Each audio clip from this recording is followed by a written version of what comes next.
Hey, we make disciples. That's what we do. So let me talk to you just a minute about ministering to hurting people in your class.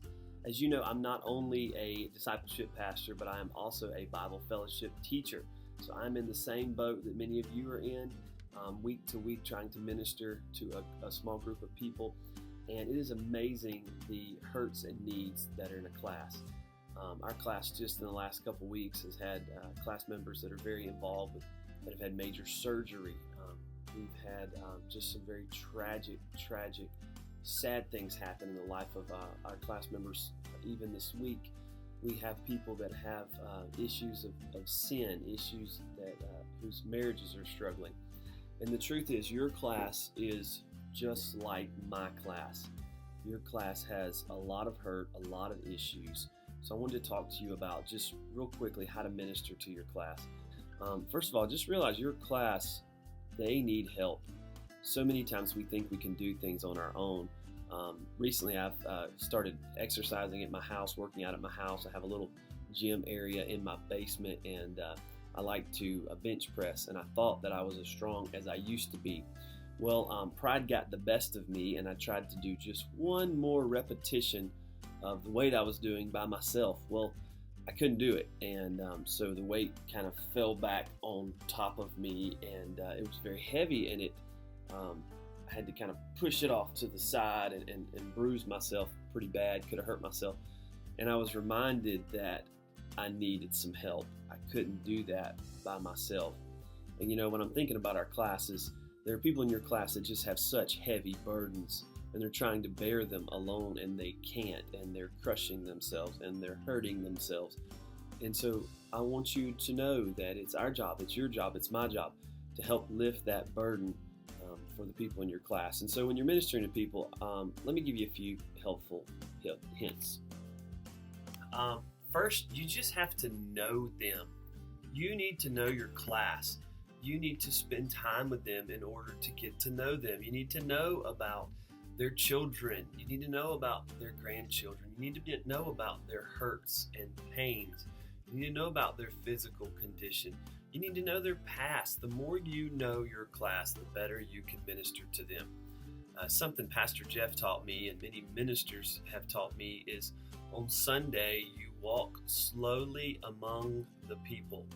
That just means that when your class meets, that first 15 minutes where people are greeting and welcoming, that is a time for you to minister to your class. You try to talk to every person and ask them questions about their life. Ask them how they're doing. And many times you'll find out so much about them just by spending time getting to know them.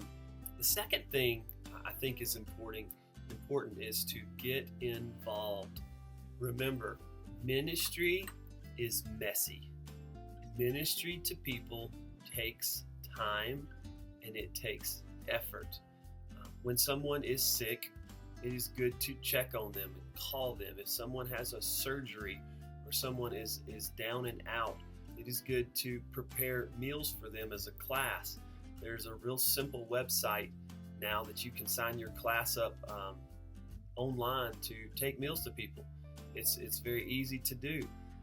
So you want to minister to them. You want to get involved in their life. Find out if you can help them. Maybe they need help finding a job. Maybe they need help with their marriage. Maybe they need help just on a very physical need basis. You as their teacher, you as their leader, help them get the help they need. Call the church office here. Let us as pastors, let the ministry assistants, let us help.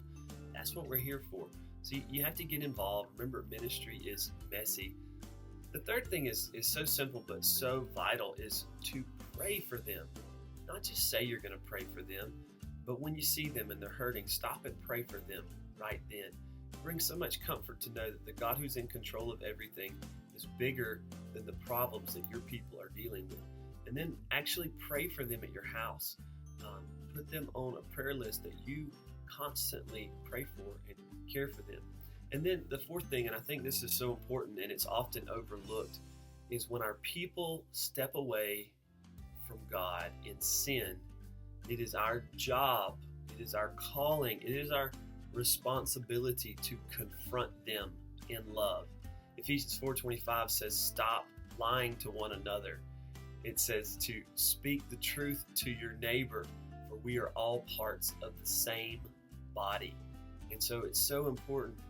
So many times in churches, when people get off the wrong path, or they get on the wrong path and they start living in sin, we just write them off, or we shame them when they come back, when really what we should be doing is going to them in love, confronting them in their sin, begging them not to continue down the same path.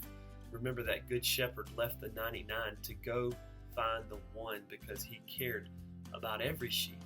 And you should care about the people in your class. You should know when they need to be confronted, and then you should take the time, and you should be prayed up, and you should go confront them in love and seek to restore them to the body of Christ.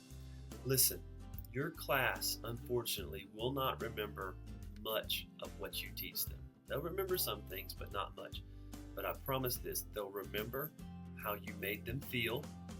They'll remember when you visited them in the hospital. They'll remember when you called them when something bad was going on. They'll remember when you texted them that you were praying for them. They'll remember those times of ministry. So please minister to your class. Hey, I can't wait to see you Sunday. Remember, we make disciples.